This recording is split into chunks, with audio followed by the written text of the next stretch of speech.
Hello everyone, math থেকে যে প্রথম কোশ্চেন আছে, একটি ক্লাসের একদল ছাত্রীদের মধ্যে 1250টি কমলালেবু ভাগ করে দেওয়া হলো। বলছে ওই দলে যতজন ছাত্রী ছিল প্রত্যেক ছাত্রী তার দ্বিগুণ সংখ্যক কমলালেবু পেল। ওই দলে তাদের কতজন ছাত্রী ছিল বার করতে বলেছে। দেখো আমাদের কি বলছে, যতজন ছাত্রী ছিল তার দ্বিগুণ সংখ্যক মানে কমলালেবু তারা পেয়েছে। তার মানে ছাত্রীর সংখ্যা যদি এক্স ধরে নিই, দেখো তাহলে কি হবে, তারা প্রত্যেকে কি করবে, ডবল পাবে, মানে 2x সংখ্যক কমলালেবু পাবে। তাহলে এক্স জন ছাত্রী যদি 2x করে কমলালেবু পায়, তাহলে মোট কত কমলালেবু হচ্ছে, 2x ইজিক্যাল টু মোট কমলালেবু হয়ে যাচ্ছে এইটা। ঠিক আছে, এখান থেকে এক্স এর মান বার করে নাও, ছাত্রী সংখ্যা বেরিয়ে যাবে। এই 2 দিয়ে কাটি, থাকছে কত, 625, আর এক্স স্কোয়ার থেকে যাচ্ছে, তাহলে স্কোয়ার তুললে এক্স ইজিক্যাল টু হয়ে যাচ্ছে 25 মানে 25। বোঝা গেল? তাহলে ছাত্রীর সংখ্যা আমরা এক্স ধরেছিলাম, তাহলে আমরা অ্যান্সার পেলো 25 জন ছাত্রী ছিল। অপশান এ হয়ে আছে সঠিক উত্তর। চলো পরের কোশ্চেন দেখা যাক। পরবর্তী কোশ্চেন আছে, একটি পরীক্ষায় 1100 জন বালক এবং 700 জন বালিকার পরীক্ষা নেওয়া হয়েছে বলছে। তার মধ্যে বলছে 42% বালক এবং 30% বালিকা পাস করে। তাহলে জানতে চাইছে মোট কত শতাংশ ফেল করেছিল বার করতে বলেছে।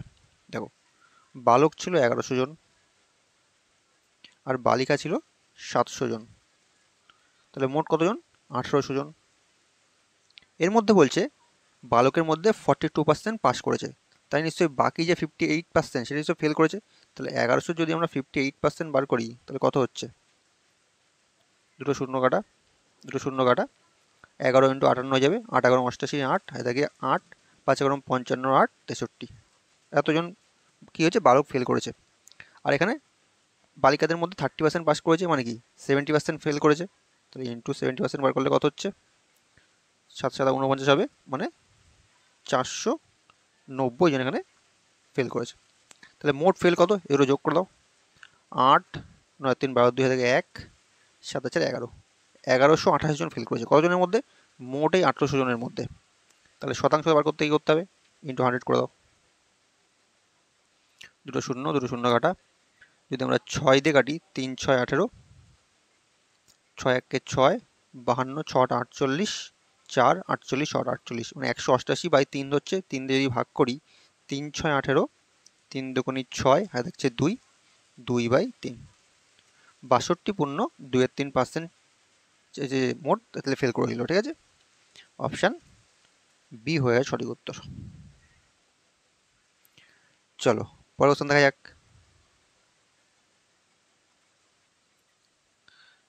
পরবর্তী কোশ্চেন আছে, 25 লিটার একটি মিশ্রণে 30% স্পিরিট এবং বাকি জল থাকে। বলছে এতে 5 লিটার জল মেশালে নতুন মিশ্রণে স্পিরিট কত শতাংশ হবে তা বার করতে বলেছে। সোজা কোশ্চেন আছে, 25 লিটারে কি বলছে, 30% স্পিরিট আছে। তাহলে 25-এর 30% সমান সমান কত হয়, শূন্য কাটা 5 দিয়ে কাটলে 5 5 25, 5 দুগুণি 10, তাহলে 3 5 15/2, তার মানে 7.5 লিটার স্পিড আছে। এবার কি বলছে, এটারও 5 লিটার জল ঢালছে, তাহলে মোট কতটা মিশ্রণ হয়ে যাচ্ছে, আগে ছিল 25 এখন 5, মোট হয়ে যায় 30। তার মধ্যে 7.5 লিটার আছে, স্পিড আছে। তাহলে শতাংশ বার করতে বলেছে, ইন্টু 100 করে দাও, পয়েন্ট করে দাও, নিচে একটা শূন্য বেশি বেড়ে যাবে, দুটো শূন্য কাটা, 3 থেকে 25 থেকে কাটলে 3 25 75, হয়ে যাচ্ছে 25%। ঠিক আছে, অপশান এ হয়ে যায় সঠিক উত্তর। চলো পরের কোশ্চেন দেখা যাক।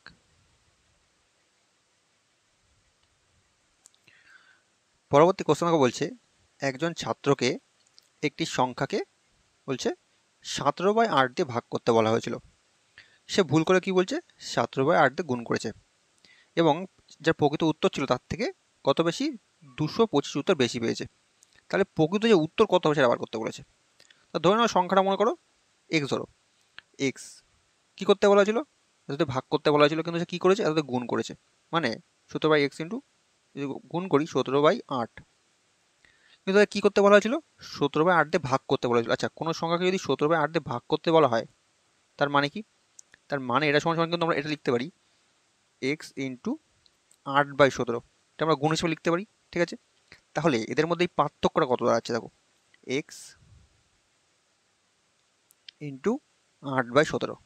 ঠিক আছে, এই পার্থক্যটা সমান সমান আমরা বলে দিচ্ছি দেখো, বেশি উত্তর এসছে কত, এই গুণ করার ফলে 225, তাহলে এটা সমান সমান আমরা বলতে হয় 225। বুঝতে পারলে? তাহলে নিচে 8 আর 17 যদি আমরা লসও করি, আমার বেরোবে হচ্ছে 136। ঠিক আছে, 8 দিয়ে ভাগ করলে 17, 17 ইন্টু 17 করলে 289 আসবে। ঠিক আছে, এক্সটাকে কমন রাখো এই পাশে, মাইনাস 17 দিয়ে করলে 17, 8 64। ঠিক আছে, ইজিক্যাল টু 225। যদি এটাকে বিয়োগ করি তাহলে আমাদের আসবে কত, 5 আর হচ্ছে 4, 8, 6, 2, 8, 225 আসছে। এখানে এক্স আছে মনে করো একটা, আর এখানে 136, 36 সরি, ইজিক্যাল টু 225। তাহলে এই 225 কেটে যাচ্ছে, তাহলে এক্স ইজিক্যাল টু কী পড়ে থাকছে, এখানে এক্স ইজিক্যাল টু পড়ে থাকছে এই 136 হয়ে চলে যাবে। তাহলে দেখো মূল সংখ্যাটা আমার কিন্তু 136, সেটা আমরা পেয়ে গেলাম। ঠিক আছে, আমাকে সঠিক উত্তর বার করতে বলেছে, তাহলে প্রকৃত উত্তর কত, 17/8 দিয়ে ভাগ। 17/8 দিয়ে ভাগ মানে আমরা আগে বলেছিলাম 8/17 দিয়ে গুণ। ঠিক আছে, 17 দিয়ে কাটলে 8, 8 8 64। বুঝতে পারলে? তাহলে মূল উত্তর হয়ে যাবে, প্রকৃত উত্তর হয়ে যাবে 64। দেখো 136 এখানে অ্যান্সারে আছে, কিন্তু এটা কিন্তু আমাদের অ্যান্সার হবে না, আমাদের প্রকৃত উত্তর বার করতে বলেছিল। তাহলে আমার অ্যান্সার হয়ে যাবে 64। বুঝতে পারলে? চলো পরের কোশ্চেন দেখা যাক।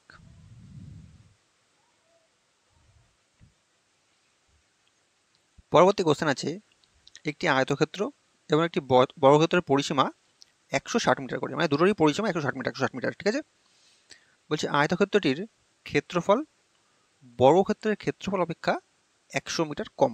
ঠিক আছে, তাহলে আয়তক্ষেত্রের দৈর্ঘ্য কত বার করতে বলেছে। দেখো, আচ্ছা বর্গক্ষেত্রের পরিসীমা সূত্র কি আমরা জানি, 4a। ঠিক আছে, চারটে বাহুর গুণফল, এটা সমান সমান 160। তাহলে একটা বাহুর দৈর্ঘ্য কত হয়ে যাবে, 4 দিয়ে ভাগ, 4 4 16, 40 মিটার। আর কি বলেছে, আয়তক্ষেত্রের পরিসীমা, আয়তক্ষেত্রের পরিসীমা সূত্র 2 ইন্টু দৈর্ঘ্য প্লাস প্রস্থ, তাহলে ধরলাম এক্স প্লাস ওয়াই, এটা সমান সমান কত, 160। তা 2 যদি কেটে দিই তাহলে হয়ে যাচ্ছে 80, মানে এক্স প্লাস ওয়াই থাকছে আমার 80। বুঝতে পারলে? এবার দেখো কি বলেছে, বলছে বর্গক্ষেত্রের ক্ষেত্রফল আয়তক্ষেত্র অপেক্ষা, মানে আয়তক্ষেত্রের ক্ষেত্রফল বর্গক্ষেত্র অপেক্ষা 100 মিটার বর্গমিটার কম। তাহলে বর্গক্ষেত্রের ক্ষেত্রফল কি বার করে, বাহু স্কোয়ার, এটা স্কোয়ার করে দাও, তাহলে এটা স্কোয়ার হয়ে যাবে। তার মানে আমার হয়ে যাচ্ছে 1600 বর্গমিটার বর্গক্ষেত্রের ক্ষেত্রফল। আমাকে বলে দিয়েছে আয়তক্ষেত্রের ক্ষেত্রফল বর্গক্ষেত্রের ক্ষেত্রফল থেকে 100 মিটার কম। তাহলে আয়তক্ষেত্রের ক্ষেত্রফলের সূত্র কি, দৈর্ঘ্য ইন্টু প্রস্থ। তাহলে এক্স ওয়াই কত হয়ে যাবে, এটার থেকে 100 মিটার কম, মানে 1600 মাইনাস 100। বুঝতে পারলে? মানে 1500 মিটার, 1500 বর্গমিটার। তাহলে আয়তক্ষেত্রের ক্ষেত্রফল পেলাম 1500 বর্গমিটার। আমাকে বার করতে বলেছে আয়তক্ষেত্রের দৈর্ঘ্য কত। মানে দেখো দৈর্ঘ্য আমার অপশানগুলো দেওয়া আছে, দেখো একটা 30, 40, 50, 60। এখান থেকে দেখো আমরা কীভাবে বার করতে পারি। দেখো এক্স প্লাস ওয়াই এসছে কত, 80, আর এক্স ইন্টু ওয়াই এসছে 1500। তাহলে যদি ধরি দৈর্ঘ্য মনে করো 30, তাহলে প্রস্থ কত হতে হবে, এক্স যদি আমার 30 হয় তাহলে ওয়াই নিশ্চয়ই 50 হতে হবে, তাহলে আমার 80 হবে। কিন্তু তাহলে তো নিশ্চয়ই প্রস্থ বেশি বেশি হয়ে যাচ্ছে, দৈর্ঘ্য নিশ্চয়ই সবসময় বড় হয়, তাহলে নিশ্চয়ই আমার 30 হবে না। বুঝতে পারলে? 40 ধরো, 40 ধরলে আমার দৈর্ঘ্য প্রস্থ সমান সমান হয়ে যাবে। ঠিক আছে, তাহলে এটা আমার হচ্ছে না। এমন হচ্ছে না কেন, কারণ বললাম, কারণ চারি যদি গুণ করি দৈর্ঘ্য ইন্টু প্রস্থ করি তাহলে আমার 1600 আসছে, কিন্তু আমার এসছে বর্গক্ষেত্র কিন্তু মানে ক্ষেত্রফল কিন্তু 1500, এই 1500। ঠিক আছে, তাহলে এই অপশানটা আমার হচ্ছে না। তারপরে দেখো, তারপরে 50 আছে, যদি দৈর্ঘ্য 50 হয় তাহলে প্রস্থ কত হবে, এক্স 50 হলে ওয়াই হবে 30। তাই দেখো 50 আর 30 যোগ করলে আমার 80 আসছে, এবং এর সাথে সাথে 50 ইন্টু 30 করলে দেখো আমার এক্স ইন্টু ওয়াই করলে 1500 আসছে। তাহলে আমি বুঝতে পারছি এই অপশানটা ঠিক আছে, মানে দৈর্ঘ্য হয়ে যাচ্ছে আমার 50 মিটার। আমাকে সেটাই অপশান জানতে মানে কোশ্চেন জানতে চেয়েছে, তাহলে অপশান সি হয়ে যাচ্ছে সঠিক উত্তর। বুঝতে পারলে? দৈর্ঘ্য হয়ে যাচ্ছে আমার 50 মিটার। চলো পরের কোশ্চেন দেখা যাক। পরবর্তী কোশ্চেন আছে, ক্রয় মূল্য এবং বিক্রয় মূল্যের মধ্যে পার্থক্য হলো 494 টাকা। বলছে ক্ষতির শতকরা মানে শতাংশ যদি 19% হয় তবে বিক্রয় মূল্য কত বার করতে বলেছে। দেখো তোমার ধরে নিলাম কস্ট প্রাইস, দ্রব্যটার কস্ট প্রাইস মনে করো 100 টাকা, তাহলে সেল প্রাইস কত হবে, বিক্রয় মূল্য কত হবে? দেখো আমাকে বলেছে যে দ্রব্যটা বিক্রি করে ক্ষতি হয়েছে কত পার্সেন্ট, 19% ক্ষতি হয়েছে, তাহলে নিশ্চয়ই কস্ট প্রাইস থেকে কম দামে বিক্রি করেছে, যার জন্য ক্ষতি হয়েছে। তো 19% কী হয়েছে, ক্ষতি হয়েছে। তাহলে 100-র উপর যদি 19% কমাই তাহলে আমার বেড়ে যাবে কত, 81। বুঝতে পারলে? মানে কস্ট প্রাইস যেটা 100 টাকা, সেল প্রাইস সেটা 81 টাকা, তার জন্যই তো 19% ক্ষতি হয়েছে। আমাকে দেখো এই দুটোর পার্থক্য বলে দিয়েছে, এর পার্থক্য আমার এই 19%ই বেরাবে, কারণ এটাই ক্ষতি। এটা সমান সমান দেখো আমার বলে দিয়েছে 494 টাকা। বুঝতে পারলে? তাহলে এক মানে কত, এক মানে হয়ে যাবে 19 দিয়ে ভাগ করলে 19×38, ঠিক আছে, থাকছে 11, 114, মানে আমার হয়ে যাচ্ছে 6×114, মানে হয়ে যাচ্ছে 26, ঠিক আছে। এক মানে 26 হলে আমাদের বার করতে হচ্ছে বিক্রয় মূল্য কত। বিক্রয় মূল্য কত বেরিয়েছে আমার এখানে বেরিয়েছে 81। তাহলে এক মানে 26 হলে 81 মানে কত বার করো, 81 মানে হয়ে যাবে 81 × 26, ডাইরেক্ট গুণ করে ফেলো। 81 26কে 6 1 6, 6 48, 2 2 2, 8 2 16, 6 8 2 0 থেকে 1, 6 6 10 11, মানে 2106, 2106 হয়ে যাচ্ছে আমার বিক্রয় মূল্য। বোঝা গেল? অপশান দেখো এতে আছে, ঠিক আছে। চলো পরের কোশ্চেন দেখা যাক। পরবর্তী কোশ্চেন আছে, একটি আয়তক্ষেত্রের দৈর্ঘ্য এবং প্রস্থ যথাক্রমে 40% এবং 30% বৃদ্ধি করা হলো। তো বলছে তাহলে বর্ধিত আয়তক্ষেত্রের ক্ষেত্রফল কত বৃদ্ধি পেয়েছে তাই বার করতে বলেছে। দেখো এটাকে আমরা শর্টকাটে ওই পার্সেন্টেজ বৃদ্ধি যে সূত্র আছে সেটা সেইভাবে অ্যান্সারটা বের করে দিতে পারি। কী সূত্র আমরা জানি, এ দুটো বৃদ্ধি পেয়েছে plus B plus A B by 100, এই সূত্রটা ইউজ করো, তাহলে আমার খুব তাড়াতাড়ি অ্যান্সার বেরিয়ে যাবে। প্রথমটা 40% প্লাস 30 প্লাস 40 × 30 ডিভাইড বাই 100, শূন্য কাটা শূন্য, এই পুরো পার্সেন্টেজ দেবো, ঠিক আছে। শূন্য কাটা থাকছে 40 আর 30 70, আর এখানে 3 4 12, মানে মোট বৃদ্ধি পাচ্ছে হচ্ছে 82%। বোঝা গেল? তাহলে ক্ষেত্র কত বৃদ্ধি পাচ্ছে, 82% বৃদ্ধি পাচ্ছে। অপশান ডি হয়ে সঠিক উত্তর। চলো পরের কোশ্চেন দেখা যাক।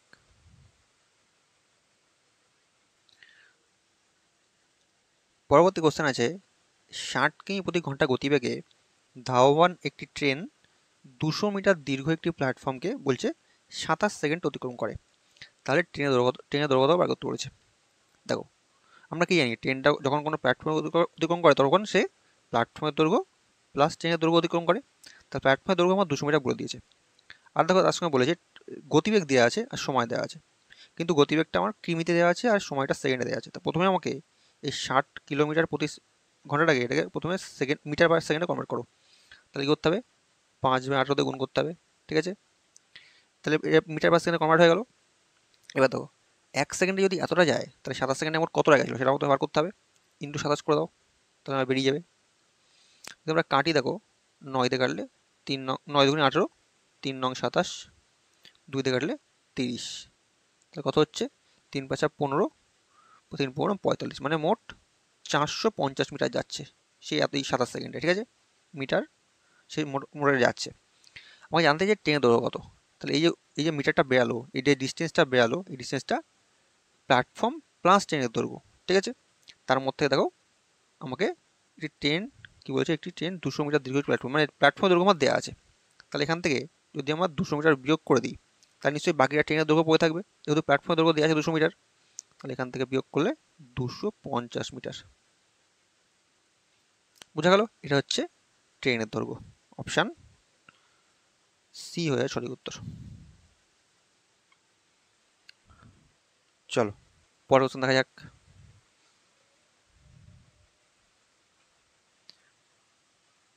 পরবর্তী কোশ্চেন আছে, একটি শহরের জনসংখ্যা 3,50,000, বলছে এটি বার্ষিক 20% হারে বৃদ্ধি পায়, তাহলে 2 বছর পর জনসংখ্যা কত হবে? তো একদম সোজা কোশ্চেন আছে, 3,50,000, 1 2 3 4, 20% হারে প্রতি বছর বৃদ্ধি পাচ্ছে, মানে কি 100 সঙ্গে 20 যোগ মানে 120% হচ্ছে। এইটা হলো 1 বছর, আবার 1 বছরের জন্য 120/100, ঠিক আছে। দুটো শূন্য কাটা, দুটো শূন্য কাটা, দুটো শূন্য কাটা, দুটো শূন্য কাটা, থাকছে কি 120 × 120, মানে 12 × 144, আর দুটো শূন্য আছে পাশে, পরে দেখছি। 35 দিয়ে গুণ করো, কত হচ্ছে? 4 5 20 শূন্য, হাতে থেকে 2, 4 5 20 আর 2 22 2, হাতে থেকে 2, 5 আর 2 7, 3 4 12 2, হাতে থেকে 1, 3 4 12 13 3, হাতে থেকে 1, 3 1 3 1 4, ঠিক আছে। 0 4 7 3 10 0, হাতে থেকে 1 5, তাহলে হচ্ছে 5040। আর এখানে দুটো শূন্য আছে, বসিয়ে দাও, মানে 2 বছর পরে জনসংখ্যা হয়ে যাবে এতজন, ঠিক আছে। অপশান সি হয়ে যাবে সঠিক উত্তর, ঠিক আছে। চলো পরের কোশ্চেন দেখা যাক। পরবর্তী কোশ্চেন আছে, 240 মিটার দীর্ঘ একটি ট্রেন 24 সেকেন্ডে একটি খুঁটিকে অতিক্রম করলো। বলছে 650 মিটার একটি প্ল্যাটফর্মকে অতিক্রম করতে ট্রেনটির কত সময় লাগবে? দেখো, 240 মিটার ট্রেনের দৈর্ঘ্য 24 সেকেন্ড অতিক্রম করছে, মানে একটি খুঁটিকে অতিক্রম করছে। তাহলে নিজে খুঁটিকে অতিক্রম করা মানে আমরা জানি নিজের দৈর্ঘ্য অতিক্রম করা ট্রেনের। তাহলে এখানে স্পিড কি হয়ে যাবে? Distance by time. Distance 240 metre, time 24 second, মিটারে আছে সেকেন্ডে আছে, কোনো অসুবিধা নেই, ভাগ করলে 10 মিটার পার সেকেন্ড, স্পিড, ঠিক আছে। এবার বলছে 650 মিটার দীর্ঘ প্ল্যাটফর্মকে অতিক্রম করতে ট্রেনটা কত সময় লাগবে? তো আমরা জানি যখন প্ল্যাটফর্মকে অতিক্রম করে এক্ষুনি বললাম, তখন প্ল্যাটফর্মের দৈর্ঘ্য প্লাস ট্রেনের দৈর্ঘ্য অতিক্রম করতে হয়। তাহলে প্ল্যাটফর্মের দৈর্ঘ্য 650 মিটার আর ট্রেনের দৈর্ঘ্য 240 মিটার। তাহলে এই ডিস্টেন্সটা আমরা অতিক্রম করতে হবে। তাহলে মোট কত হয়ে যাচ্ছে? 240, সরি, 9 90, এখানে হচ্ছে 6 2 8, 890 মিটার ডিস্টেন্স অতিক্রম করতে হবে। তাহলে কত সময় লাগবে? টাইম ইজিক্যাল টু আমরা জানি ডিস্টেন্স বাই স্পিড। স্পিড কত বেরিয়েছে? 10 metre per second, divide by 10 করে দাও, তাহলে আমার অ্যান্সার বেরিয়ে যাবে, হয়ে যাচ্ছে কত? 89 সেকেন্ড, ঠিক আছে। তাহলে প্ল্যাটফর্মটাকে অতিক্রম করতে তার 89 সেকেন্ড সময় লাগবে। অপশান বি হয়ে যাচ্ছে আমার সঠিক উত্তর, বোঝা গেল? চলো আজকে কোশ্চেন থাকছে। ভিডিওটা ভালো থাকলে অবশ্যই লাইক করে দিও, আর চ্যানেল নতুন থাকলে চ্যানেল সাবস্ক্রাইব করে নিও।